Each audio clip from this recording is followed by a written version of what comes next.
C'est au troisième niveau de l'étage du bâtiment qui abrite l'hôpital général de référence de Boma, appelé hôpital central, dans la salle des réunions, que la Task Force Communication et les programmes élargis de vaccination PEV en sigle ont réuni ce jeudi 3 août 2023 le responsable et animateur de quelques médias venus du Bas-Fleuve, du territoire des Mwanda et ceux de la ville de Boma pour leur briefer sur la campagne de la riposte contre l'épidémie de la poliomyélite qui n'exclut pas un certain nombre d'âges.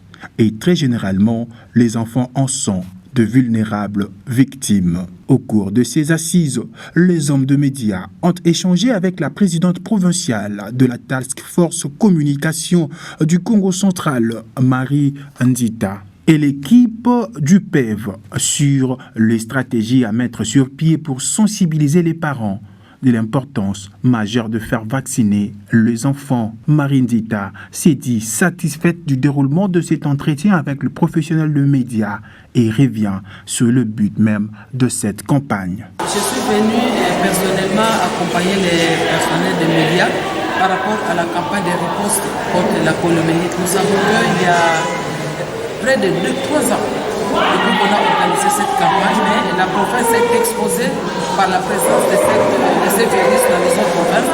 Et puis au niveau de l'Angola et du Congo-Brazzaville, c'est pourquoi on a pensé que le pays puisse organiser cette journée nationale de vaccination contre la polio et notre province n'est pas reste. Alors nous avons pensé que les professionnels des médias pour nous, c'est un canal privilégié pour suffisamment informer la communauté, parce que c'est la communauté qui doit adhérer à cette intervention. Voilà pourquoi on est venu pour renforcer leur capacité pour qu'au cours des émissions, ils puissent parler de cette maladie, comment on la contracte et comment ils peuvent aider la communauté à accepter les acteurs qui doivent passer devant leur maison pour faire bénéficier de cette vaccination. Alors ça, c'est le premier passage. Et on s'est dit que la campagne est finie, mais ce n'est pas fini parce qu'il y a encore 2 passages qui doivent être organisés et les amis doivent accompagner les ménages à faire vacciner les enfants contre cette maladie.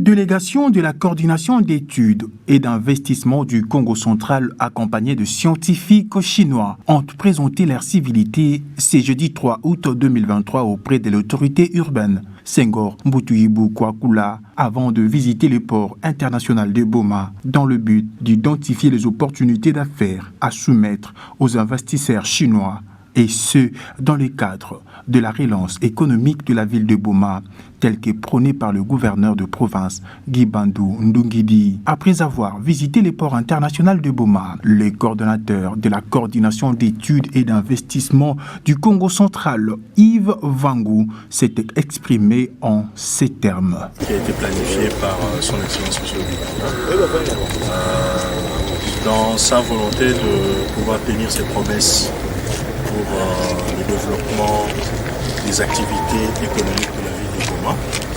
Nous avons, à travers des contacts, identifié des partenaires, dont cette délégation. J'ai à côté de moi le professeur Jin Chalfei, qui est le doyen de la faculté des sciences sociales de l'université de la route de la soie. Alors derrière lui, il y a plusieurs entreprises, mais sa visite a pour but d'identifier les différentes opportunités qui peuvent se présenter. Parce que bon, quand vous faites des présentations sur papier, il est toujours bon de faire une descente sur le terrain qui permet aux partenaires de discuter avec ceux qui sont sur le terrain pour pouvoir avoir une meilleure vue. Alors, c'est dans ce cadre-là qu'accompagner les autorités politico-administratives de la ville de Boma, nous sommes arrivés ici pour pouvoir parler avec les amis de la SCPP et aussi trouver ensemble, discuter ensemble des difficultés qu'ils ont et des besoins qu'ils ont pour pouvoir développer notre port. Alors, pour clôturer, ce travail ou bien cette visite ne s'arrêtera pas là parce que nous allons maintenant faire un travail d'équipe, nous allons calibrer une feuille de route avec les différentes autorités, les différents partenaires, afin que nous puissions présenter à son Excellence un cahier de charge qui pourra nous permettre d'ajouter ces partenaires à la liste des partenaires qui doivent travailler pour développer non seulement le port, mais l'activité économique.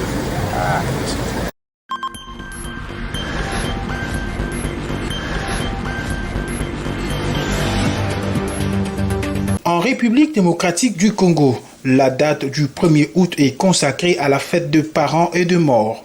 Cette journée est l'occasion pour de milliers de Congolais de se remémorer de parents morts ou vivants. Dans la ville de Boma, plusieurs Bomatraciens se sont recueillis devant les tombes des êtres chers dans les différents cimetières pour l'entretien des tombes en nettoyant, sarclant de brousse et autres.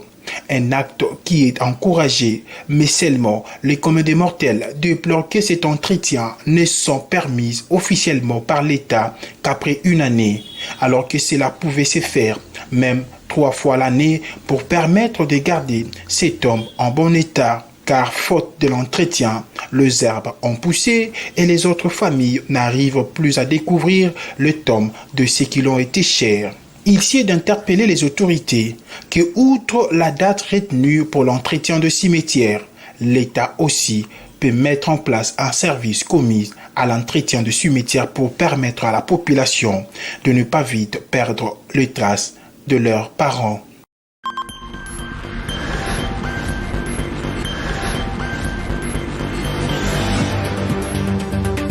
Vraiment, il y a que date mosi. Bete kuza bongisa ba cimetière ya ba kaka beto, ya ba mama beto, ya ba famille beto nyonso. Mon mukelele na kati ya cimetière ya bete cimetière ya Kikuku. Ani fandaka ancien maire de la ville à l'époque, il fallait commissaire urbain assistant. Maman Konde, Julien, Konde de Lusala Julien. Mon ke mwana mama Konde.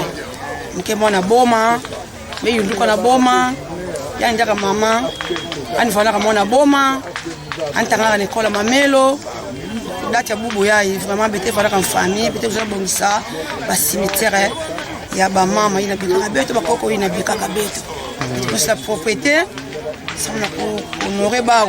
Na parce que biso na mboka na biso awa ba décréter que là tu as 1er août comme les avant-midi pour les morts et les après-midi fêtes des parents.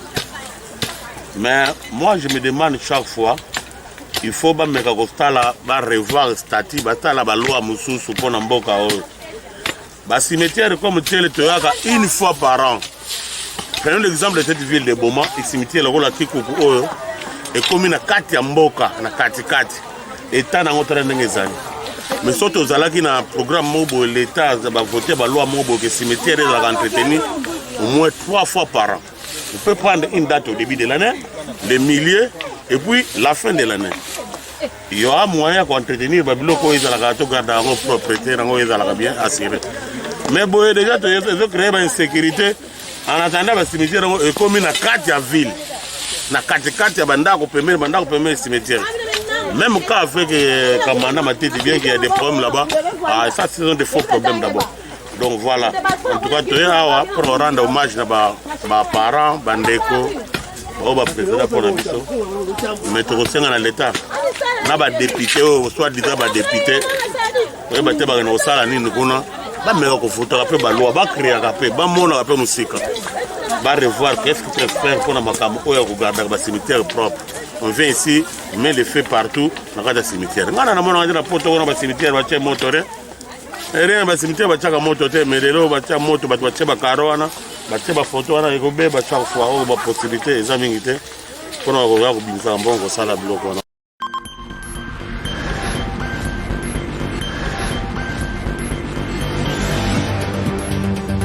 C'est dans les soucis de doter tous les quartiers de sa juridiction de bureaux de travail qui répondent aux normes que la bourgmestre de Nzadi, Bobeto Bayakisa, qui par son efficacité sur terrain et amour du travail, accompagné de son adjoint, est allé le jeudi 28 juillet 2023 au quartier Voangou pour l'inauguration d'un bâtiment qui désormais abritera le bureau du quartier, cohabité avec celui de la police.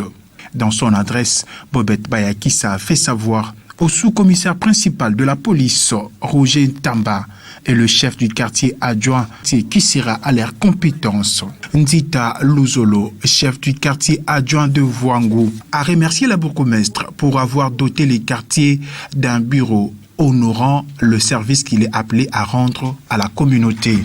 Vraiment, betume sepela mingi na kutalaka ina be katro kuluta awa na kati ya quartier Mvwango parce que bureau yai vraiment betume katro kusala na bureau mosi muzaba ve nini marque ya bureau ina na kutu choni na kutuba keno kuza kuta mu na bureau betu va mona ka choni parce que me kote na bureau ina betu vona ka sadila vraiment papa journaliste ke ka kiali mais na bubu yai vraiment betume baka mama na bana ine me kuza na beto l'air betume bana ko enchaîner ki salo yai betu vona na badute mais vraiment maman bourgmestre alme monisa ki bakala nandi samle kumanisa bureau yai ya bele mona ke bureau yai vraiment bele mosi me mona wapi mutino me bimina bureau yai vraiment betume fucha matondo mingi d'abord ani mosi kulu papa président na makano ene kusalaka samuke na kubongisa babisika nyonso ina vraiment ana kubongisa betume fucha matondo mingi mekima betume kulomba papa président continuer kaka libanja ina même ba place en kaka samuke vraiment que population ba vona na kusepela.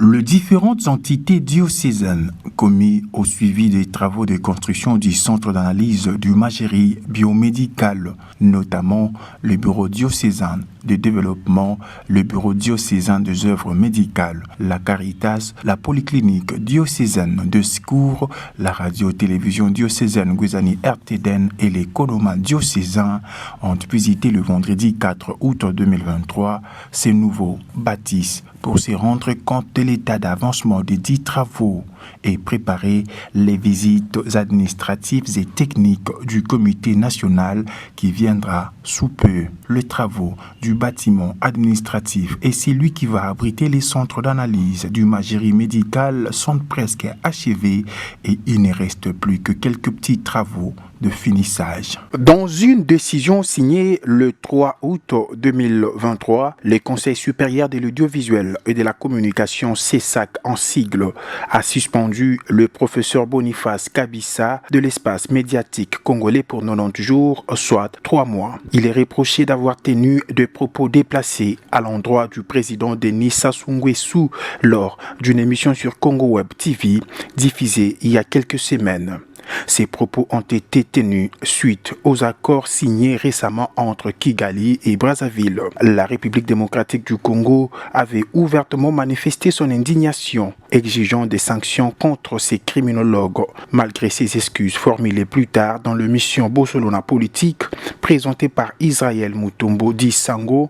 C'est donc le 3 novembre prochain que cet acteur politique, ancien ministre sous Bruno Tshibala, devrait reprendre ses habitudes de passer dans le média opérant en République démocratique du Congo.